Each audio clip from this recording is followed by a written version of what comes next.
je fréquente l'Afrique depuis 1967.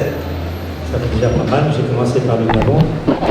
Après, je suis passé au Tchad et au Cameroun, avec un détour par les Antilles.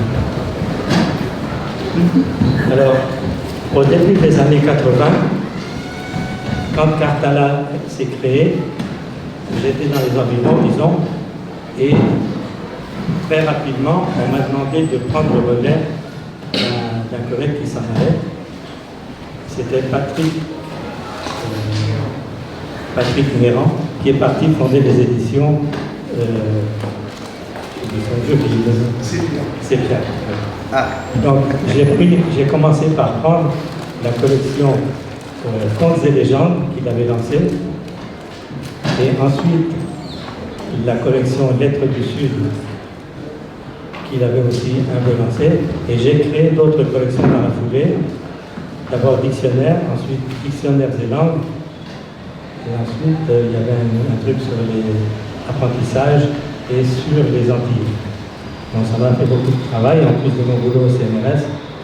Bon. En tout cas, j'ai réussi à m'en sortir. Et j'étais particulièrement intéressé par la collection Contes et légendes. Alors, ces Contes et légendes sont destinés non pas aux scientifiques, bien qu'ils respectent des critères de scientificité, mais au grand public. Dans l'esprit du public, le conte africain, c'est un truc pour les enfants. C'est des trucs où on raconte l'histoire de lièvre, du lièvre et du chacal, le lion et autre chose, l'écureuil, la tortue, etc. Alors, pour arriver à ne publier que ça, il faut vraiment faire un tri. Il faut supprimer les 3/4 des contes africains pour ne conserver que cela. Donc moi, j'ai décidé d'ouvrir à tous les contes possibles et imaginables, même ceux qui nous paraissent tout à fait inconvenants. Ce qui est inconvenant ici n'est pas forcément inconvenant ailleurs. Ensuite, j'ai pris la précaution, pour ces contes-là, d'exiger des auteurs d'enregistrer dans la langue d'origine, avant de transcrire et de traduire. Je ne veux pas des gens qui disent « voici les contes de ma grand-mère » ou « voici les contes que j'entendais au village quand j'étais petit ». Ça, c'est du bidon pour moi. C'est pas du bidon, c'est des œuvres littéraires, mais c'est pas la tradition orale. La tradition orale, c'est quelque chose qui sort de la bouche des gens et qu'on recueille directement. On sait très bien, vous savez comme moi, que les bases de la littérature, c'est la langue. Et la base de la langue, c'est l'oralité. C'est l'oralité qui est première. Donc, il faut revenir à cette oralité première, tout en sachant qu'un conte ne sera jamais dit 2 fois pareil, même par la même personne. Hein? Donc, nous, on choisit, on est obligé de figer un conte donné à un moment donné, on l'a enregistré tel jour, telle heure, chez telle personne, dans tel public. Bon, il est fixé à ce moment-là. Mais si on retournait plus tard, on retrouverait autre chose. Moi, j'ai enregistré des fois la même conteuse, le même jour, à 2 heures d'intervalle, c'était autre chose. Et on a un des derniers volumes qu'on a publié, là, qui s'appelle Contes nouveaux des Kalsiki, que l'auteur du recueil, Wouter van Beek, un anthropologue hollandais, a réenregistré 30 ans après une première fournée. Il a repris le même endroit, le même lieu, les mêmes familles, etc. Et il voulait voir dans quel sens allaient les contes. Est-ce que les contes se maintenaient? Est-ce que les contes disparaissaient? Est-ce qu'ils s'en créaient, etc.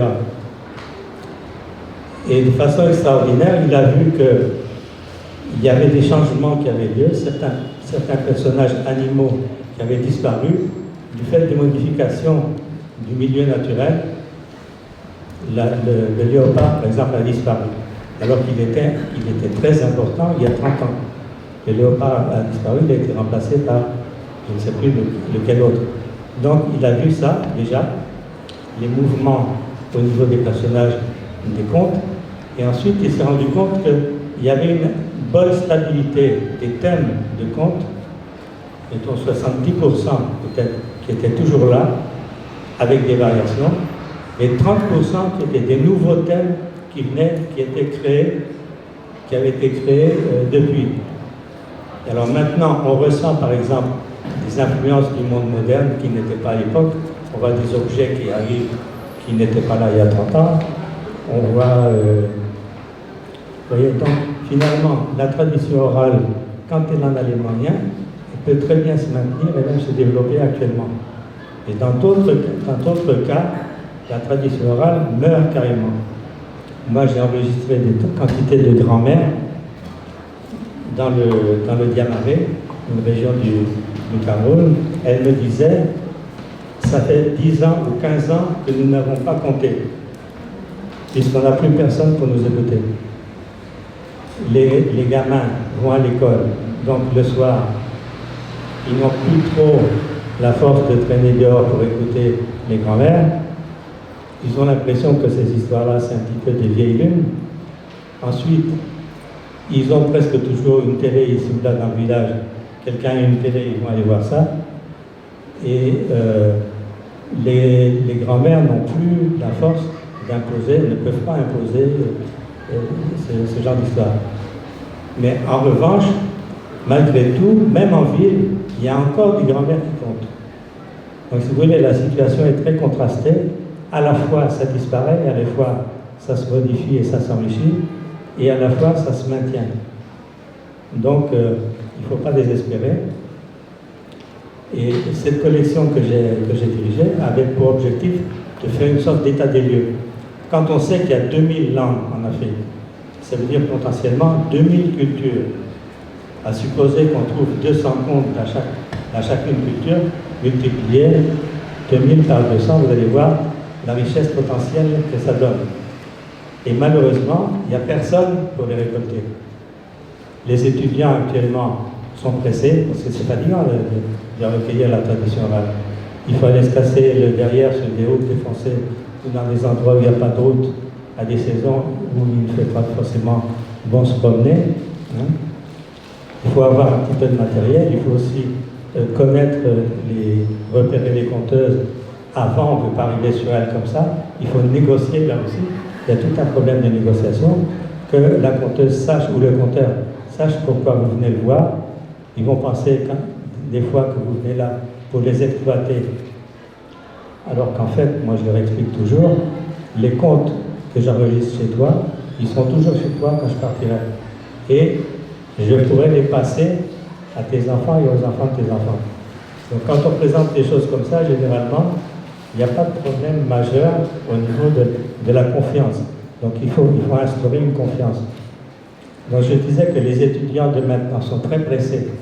Ils ont un mémoire de ceci ou de cela à faire, donc ils n'ont pas le temps d'aller négocier au village, de retourner plusieurs fois, ils n'ont pas les moyens non plus.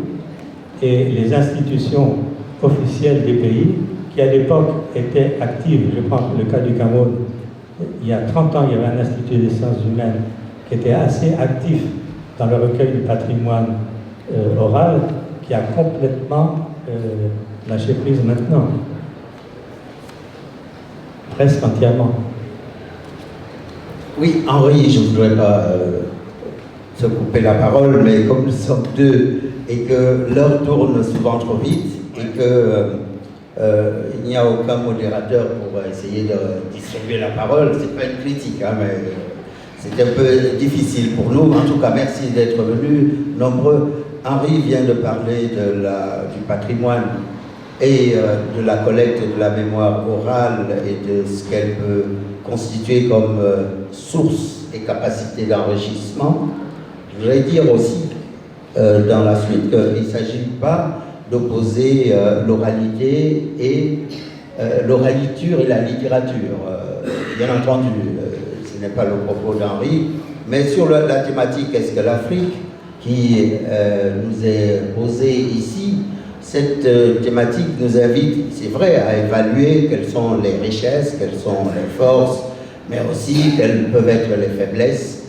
Et naturellement, dans le continent africain, qui est extrêmement vaste, qui pèse 1 milliard d'habitants, qui comprend une cinquantaine d'États, voire d'autres qui veulent se créer, qui a des ressources en termes miniers qui sont considérables et qui a aussi non seulement un réservoir en matière de richesse orale, mais de ce qui a été écrit. On sait que les manuscrits de Tombouctou ont causé beaucoup de tourments à tous ceux qui aiment le livre, à tous ceux qui célèbrent l'écrit et qui savent très bien que les paroles s'envolent. Heureusement que les écrits restent, il ne s'agit pas de les opposer, bien entendu, mais de rappeler que l'Afrique a connu de grands prosateurs, voire même les premiers. Je pense ici à Apoulé, qui s'est situé, je crois, au IIe siècle après Jésus-Christ, et qui a écrit sur l'âme d'or et ses métamorphoses. C'est les premiers de nos romanciers, pas seulement africains, mais au monde. Je ne voudrais pas reparler de Saint-Augustin, je ne voudrais pas reparler de Djibril Tamsir-Niane. Et là, la collecte de la mémoire, Djibril, paix à son âme, nous a quittés il y a quelques mois, et nous lui avons rendu hommage en Guinée.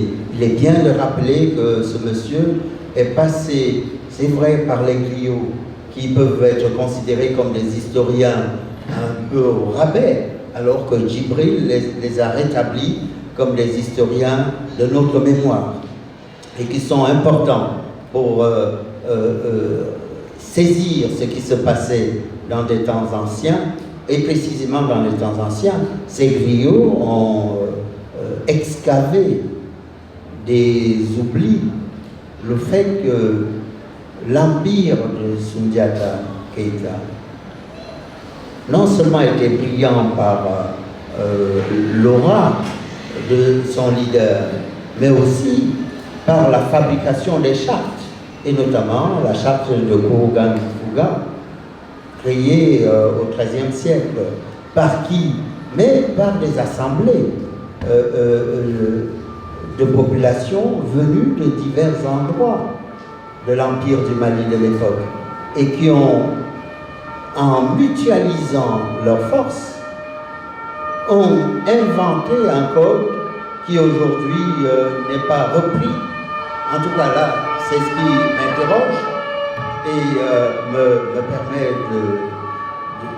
de me demander comment se fait-il que dans nos chartes constitutionnelles,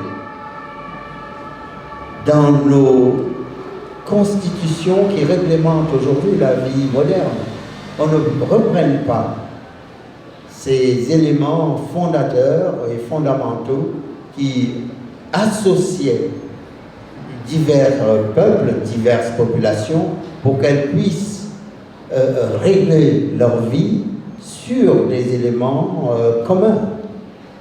Et donc, on a souvent l'impression, et précisément sur la question « Qu'est-ce que l'Afrique ?», qu'elle est environnée de préjugés, qu'elle est pensée, ou en tout cas mal pensée, parce que de grands auteurs, et j'ai lu un auteur marocain, Abdeljalil Lajomri, secrétaire perpétuel de l'Académie du Royaume du Maroc, qui écrit sur le Maroc des heures françaises et qui parle du discours, qui analyse le discours des prosateurs et non des moindres, Pierre Loti, qui ne voit dans l'Afrique que le côté sombre, le côté ténébreux, le côté sauvage, le côté barbare, le côté misérable. Et qu'il faut, évidemment, en réinterrogeant ce type de mécanisme, retrouver plutôt une Afrique qui peut sortir de ces manières biaisées de la regarder, pour qu'elle puisse, évidemment, puiser dans ce qu'elle est et dans ce qu'elle représente des forces pour mieux avancer et mieux être. Bon, sur le plan de l'éducation, parce que c'est ce que vous évoquiez aussi à travers des éléments que vous repérez, Henri, sur la disparition, disiez-vous, de tel ou tel animal. Mais cette disparition dans les livres, je suppose, elle est concomitante des disparitions physiques, voire réelles, puisque la diversité est aujourd'hui questionnée, et nous voyons bien toute une série de réactions, quelquefois excessives, que ce que nous pensions être le progrès, ce que nous pensions être la science, cause aujourd'hui des tourments invraisemblables. Mais parce que nous vivons dans une période de désabusement, dans une période de grande inquiétude, et que essayer de repérer des éléments structurants peut servir à mieux connaître, à mieux comprendre, peut-être pour mieux voyager précisément. Bon, Henri, je te repasse la parole pour que tu puisses prolonger ton propos.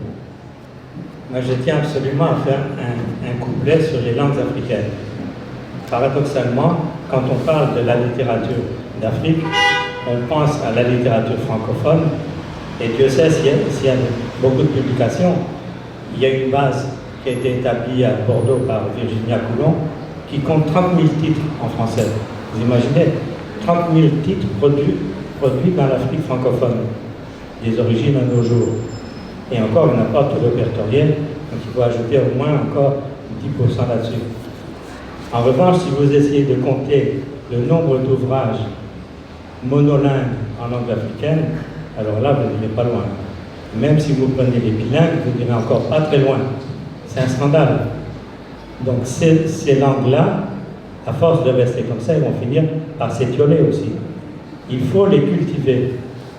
Alors, il y a quelques personnes, comme au Sénégal, il y a des Poulas, il y a des Wolofs, qui se sont mis à écrire un peu de fiction en langue locale. Il n'y a pas beaucoup d'autres pays où ça existe, à ma connaissance. Même au Mali, il n'y a pas grande littérature en langue locale. Il y en a un petit peu. Donc il faut absolument que les Africains eux-mêmes prennent la mesure de la tâche qui les attend et qu'ils écrivent dans leur langue. Ils écrivent toutes sortes de choses, pas uniquement des romans. Ils peuvent écrire des manuels, ils peuvent écrire des poésies, hein, ils peuvent écrire des pièces de théâtre, mille et une choses. Et ça donnera un corpus sur lequel les autres pourront travailler aussi. Parce que quand on est réduit à l'oralité, il faut aller l'accueillir, l'oralité. Et comme je vous disais, c'est pas facile d'accueillir. Ça ne se cueille pas comme une banane ou un ananas. Hein. Il faut tout un équipement pour aller recueillir la littérature orale. Donc, n'oublions pas que les langues africaines sont à la base en Afrique. Et on aura beau faire tout ce qu'on veut, un écrivain africain écrivant en français n'écrira jamais ce qu'il écrirait, ni comme il écrirait dans sa langue. Ça, j'en suis sûr et certain. Ne serait-ce que par les contraintes grammaticales de la langue. En français, celui qui écrit, il est contraint au présent, passé, passé simple, passé composé, futur antérieur, point final. Le subjonctif n'est pas un choix la plupart du temps, c'est une contrainte grammaticale. Bon, vous prenez des langues, et le verbe, il n'y a pas beaucoup de dérivations des verbes en français. Vous avez faire, défaire, contrefaire, des choses comme ça, mais ça ne va pas très loin. Vous prenez les langues bantoues, à partir d'une racine verbale, vous pouvez créer 20-25 verbes différents, avec un sens extrêmement précis. On arrive à des précisions sémantiques avec les verbes bantous qui dépassent tout ce qu'on peut imaginer dans les langues romanes, par exemple. Du point de vue des conjugaisons, je prendrai un seul exemple. Une langue que j'ai un petit peu travaillée au nord du Cameroun, une langue dite Kotoko. Je peux dire par exemple je mange. Ça veut dire est-ce que tu bois? Non. Est-ce que tu as l'habitude de boire? Non, je mange. Donc c'est tout à fait général. Qu'est-ce que tu fais? Je mange, je suis en train de manger. C'est une autre forme. Qu'est-ce que tu fais tous les matins? Je mange, c'est une autre forme d'habituel, etc. Quand il n'y a pas de nourriture, qu'est-ce que tu fais? Je mange de temps en temps. Une autre forme verbale, qui n'est pas une périphrase, etc.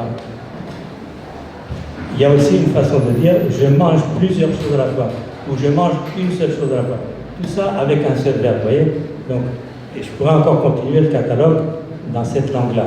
C'est pour dire que les catégories grammaticales vont influer sur le style de l'auteur, sur la façon dont il va le dire. Eh bien, merci pour cet éloge aux langues africaines. Naturellement, une langue doit aussi se protéger, doit être enseignée pour qu'on ne l'oublie pas, pour qu'elle ne se perde pas. On a parfois l'impression que les langues africaines sont comme faire du vélo. Une fois qu'on sait le faire, on ne perd pas l'habitude. Mais avec la langue, il faut l'entretenir. Et en plus, elle renvoie à un certain nombre d'idées, elle renvoie à un certain nombre de rites, elle renvoie à un certain nombre de mécanismes. Et donc, c'est cet enrichissement, cette pratique qui les maintient, elle aussi, en éveil. Il faut que l'éducation soit ici la dynamique, voire même le dynamo de la langue.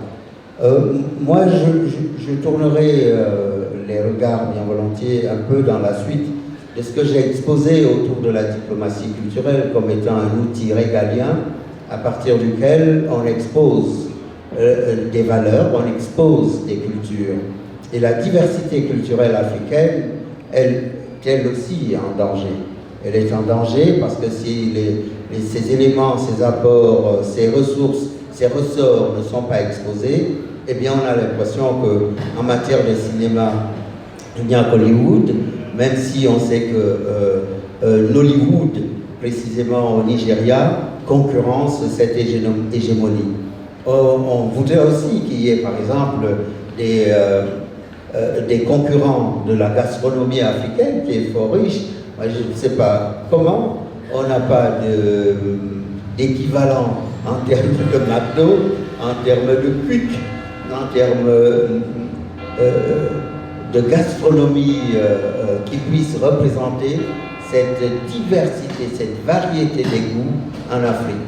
Il est impensable de pouvoir imaginer que le safou, comme on l'appelle peut-être en Afrique de l'Ouest, ou la prune, son onctuosité lorsqu'elle est grillée, lorsqu'elle est préparée, comment est-ce qu'on ne peut pas exposer ces goûts qui sont extraordinaires et qui, pour moi, manquent à la diversité, à l'exposition et au bien-être du monde. C'est-à-dire que la manière même dont on évalue le bien-être d'une population me semble manquer d'un certain nombre d'éléments qui devraient en rehausser le poids. Et notamment, y compris ces saveurs, lorsqu'elles sont entretenues, lorsqu'elles sont proposées et promues, devraient participer du bonheur national brut. Et pour rester dans le domaine de la diversité culturelle, ce qui nous intéresse ici, puisque nous sommes dans le livre, et que ce débat du côté de Tunis, l'avenir de la langue ou de la francophonie, il me semble qu'on ne dit pas assez ce qui se passe en Afrique, par exemple du côté de la séparation des droits. Des droits qui sont, parfois lorsqu'on entre dans l'édition, on signe un contrat avec un éditeur. Or, aujourd'hui, déjà en Afrique, et je sais qu'on va sortir un prochain livre, je fais un peu de publicité, qu'est-ce que l'Afrique? Mais les droits sont séparés pour qu'il y ait d'abord une première édition qui sorte en Afrique, au Maroc, à la croisée, la maison d'édition La Croisée des Chemins, et puis il y aura après une sortie européenne avec des droits séparés qui montreront aussi que le livre sorti en Afrique en avant-première, il ne sera pas recyclé. Je ne jette pas l'opprobre à ce qu'ils font, mais on change un peu de paradigme, on change la manière de faire. Et c'est aussi une espèce d'appel aux forces africaines pour que la circulation du livre se fasse aussi, pour que les connexions intra-africaines puissent avoir lieu et que les mécanismes d'évaluation de la sortie d'un livre en Afrique puissent être valables que ceux qui se produisent ici, toute raison gardée. Il ne s'agit pas de faire des opérations uniquement pour se satisfaire, mais un livre nécessite un investissement. Et ceci dit, il y a un retour nécessaire qu'il faut avoir sur cet investissement pour que les actions soient équilibrées et même qu'elles puissent être bénéficiaires. Ce ne sont pas de méchants mots. Il faut aussi que la culture puisse résonner dans des termes économiques, mais en gardant sa spécificité, parce que les premières actions ne seront pas forcément bénéficiaires. Elles ont besoin de pionniers, elles ont besoin de mécènes, elles ont besoin que les efforts, y compris des institutions privées, accompagnent l'action des éditeurs, l'action des écrivains et l'action de ceux qui veulent alimenter la culture. Voilà ce que je voulais dire sur ce point, mais je suppose qu'il faudrait peut-être qu'on passe la parole à la salle pour qu'elle puisse réagir. Et j'ai vu que Henri était demandeur en attente de vos questions. Oui, je pense que l'échange sera très riche si vous pouvez faire part de vos questions ou interrogations.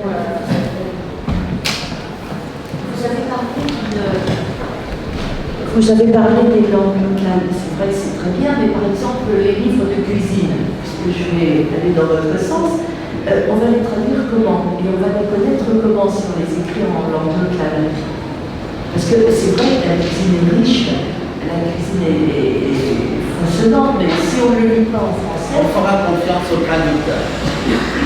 On fera confiance aux traducteurs, on ne leur interdira pas d'intervenir. Oui, alors autant écrire en français directement. Non, aussi pour les saveurs particulières, par exemple, je pense à un mot, mesep. Je ne sais pas s'il y a un Camerounais dans la salle. Mesep, vous pouvez expliquer ce que c'est que le mesep, cette épice? Je la vois dans les... Eh bien voilà. Alors du coup, pour trouver l'équivalent en français, elle est vraiment mal. Hein? Mais dans la langue locale, on saurait ce que c'est que le mesep, qui donne une saveur particulière aux sauces. Et on ne dispose pas toujours de tous les mots, mais en passant par la langue originelle, on a une espèce de respect de ce qui est fait et ça renvoie tout de suite à des réalités. J'ajouterais là-dessus, c'est qu'effectivement, il faut penser aux traductions. La traduction existe, elle est faite pour ça. Quand vous prenez une recette italienne ou sicilienne ou Dieu sait quoi, elle a été formulée dans la langue étrangère, et vous la traduite en français et vous faites votre pizza tranquillement chez vous. Eh oui. Merci pour la question. Oui, en ce qui concerne l'édition en langue nationale, elle est assez difficile parce qu'il y a un public très restreint. Et donc financièrement, les éditeurs ne veulent pas s'y coller, c'est évident. Bon, moi-même, j'ai fait éditer en langue nationale au Burkina, dans toutes les langues. On a traduit... Bon, vous êtes une pionnière, c'est bien. Il y a déjà 20 ans, je veux dire. Bon, on en a quand même distribué, on les a pas vendus. Oui, j'ai dit tout à l'heure que le retour sur investissement sera difficile pour les pionniers. Voilà. Mais c'est un mouvement qu'il ne faut pas désespérer.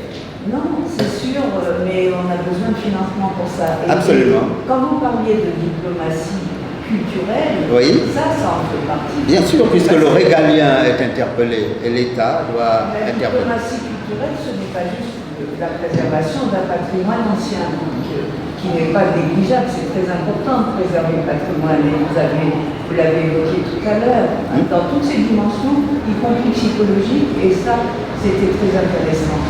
Mais il y a aussi la culture en mouvement. Bon, bien sûr, bien sûr. Il y a aussi la culture au service du développement.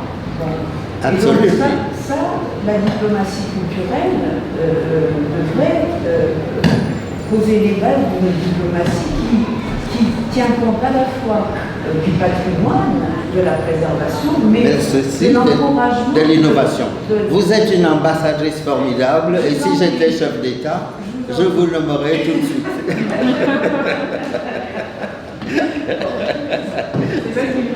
Disons, il ne faut pas oublier que les langues n'ont pas toutes le même statut. Vous avez des langues qu'on dit ethniques, si vous voulez, des langues communautaires et des langues supra-ethniques. ou véhiculaire. Oui, Si je prends par exemple le cas du Cameroun, il y a 250 langues là-dedans. Et vous n'avez pas besoin de 250 langues pour parler et vous déplacer dans le pays, même si vous ne parlez ni français ni anglais. Vous aurez le pidgin, vous aurez le fulfulde, vous aurez le petit erondo, et avec ça vous allez partout. Et vous parlez avec des millions de personnes. Et le problème, c'est une question aussi de volonté politique. Il n'y a pas de volonté politique parce que la francophonie qui est là derrière ne va jamais encourager les États à développer les langues locales. Il y a soi-disant un partenariat entre le français et les langues africaines. On applique ce que j'appelle la recette du pâté d'alouette. On attribue un cheval pour les langues, pour la promotion du français, et une alouette pour la promotion des langues africaines. Et comme plume aussitôt. Du point de vue financier, c'est-à-dire la proportion est celle-là. On donne un petit peu de sous pour calmer les intellectuels un petit peu excités. On leur dit, ils vont ronger ça. Pendant ce temps-là, ils vont nous foutre la peine. Et pendant ce temps-là, nous, on développe le français. Voilà. Donc moi, je dis carrément ce que je pense là-dessus. Oui. Non, je vous soutiens. Je sais qu'il y a des questions, mais ce qui a été dit est très intéressant. Il ne faut pas désespérer de la diversité, de la variété. C'est une richesse. Lorsqu'il ne nous restera plus que deux, nous n'aurons plus que les yeux pour pleurer, il sera trop tard. Il faut y aller et c'est l'État, c'est vrai, qui est interpellé. Maintenant, dans les acteurs publics, il y a aussi, je sais que mon ambassadrice est là, mais il y a aussi des ONG, il y a aussi des mécènes qui peuvent être sensibles à la préservation des langues, et il faut simplement des mécanismes aussi pour les encourager. Les mécanismes, l'État les a. L'État, par exemple, des incitations fiscales, il y a d'autres mécanismes, c'est l'apport, par exemple, des intellectuels. On a un très bel exemple d'un Kenyan, Ngugi, qui a milité pour les langues africaines. Il ne le faisait pas parce qu'il veut être pauvre et ne pas avoir de public, mais pour faire grandir l'ensemble et maintenir des langues qui en valent la peine et le coût. Il me semble aussi que dans les actions que nous pouvons faire, il y a l'incitation, ce ne sont pas encore des choses qu'on fait, mais je vois qu'il y a, quand on va dans des organismes, on voit une petite cagnotte qui est ouverte pour que quelqu'un puisse mettre une pièce jaune, une pièce rouge, que sais-je encore. Et l'incitation à l'effort et aussi à l'entraide en sollicitant le citoyen devrait pouvoir aussi compter comme acteur. Autre question?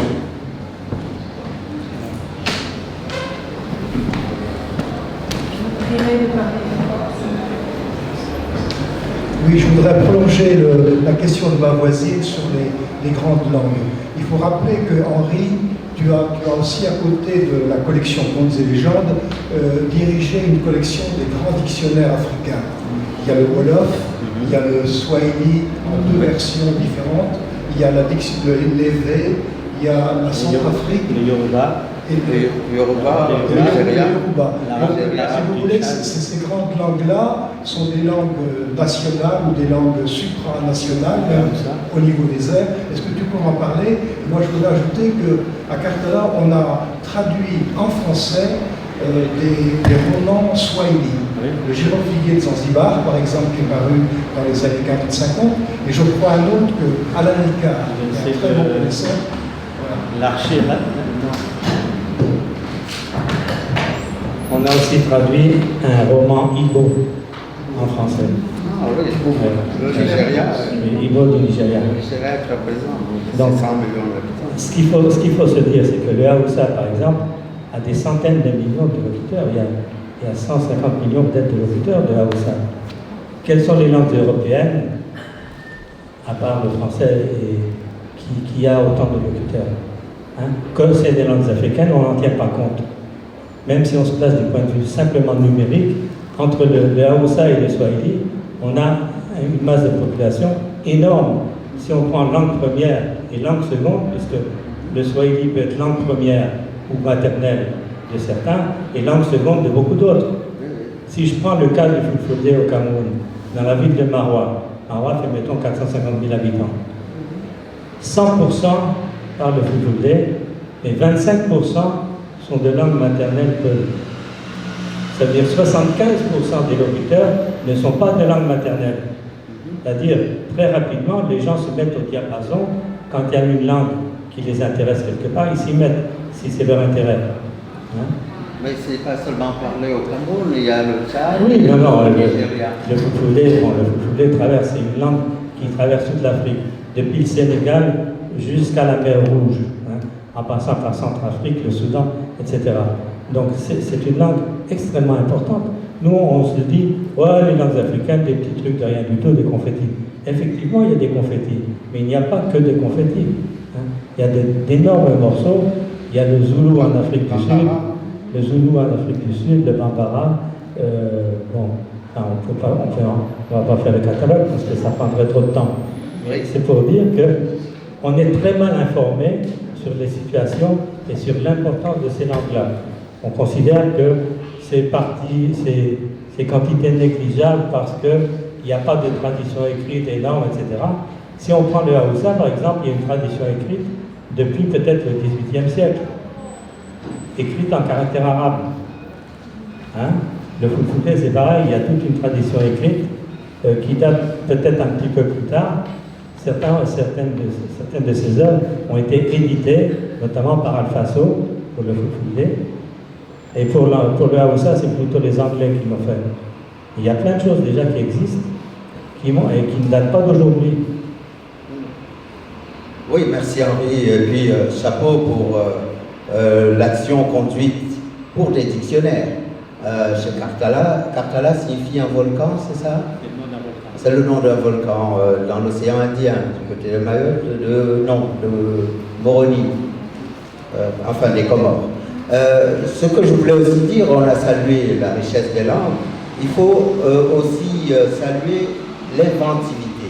Il me semble qu'on n'a pas, lorsqu'on parle d'Afrique, c'est vrai qu'il y a ce trésor initial à préserver, mais il y a une inventivité à laquelle on ne fait pas souvent état. Et j'ai en mémoire le sultan Joya, qui a inventé un alphabet, inventé aussi d'ailleurs une langue, puisqu'on en parle. Une langue qui ne voulait pas être uniquement une langue de l'administration, une langue de la diplomatie, mais une langue de cohésion interne des nobles. Il a fait un double mouvement, celui d'innovation en termes démocratiques, si je puis dire, par son alphabet, qui était parti de 400 signes pour en revenir à 80. C'est une œuvre qui s'est échelonnée sur près de 40 ans. Et donc la durée est aussi quelque chose d'intéressant. Il me semble que le Cameroun, et là on voit la faille de l'État, n'enseigne pas cette langue. Il faut aller à New York, à l'université Saint John, pour voir un professeur, je l'ai rencontré à New York, qui enseigne cette langue et cet alphabet qui est complètement oublié par son terreau naturel. Et c'est ça qui est aussi un peu difficile. Et je pense que sur le plan de l'inventivité, il y a aussi pour certains appels aux éditeurs d'essayer dans la question africaine aussi de montrer où est-ce que les innovations ont eu lieu, les découvertes. Madame mon ambassadrice soutenait qu'il ne fallait pas simplement se tourner vers le passé, mais qu'il fallait aussi regarder ce qui est construit aujourd'hui, ce qui vient demain et qui sera aussi un moteur de progrès et de brio d'une civilisation qui n'a pas seulement ses références dans le passé. Et je suis entièrement d'accord avec vous.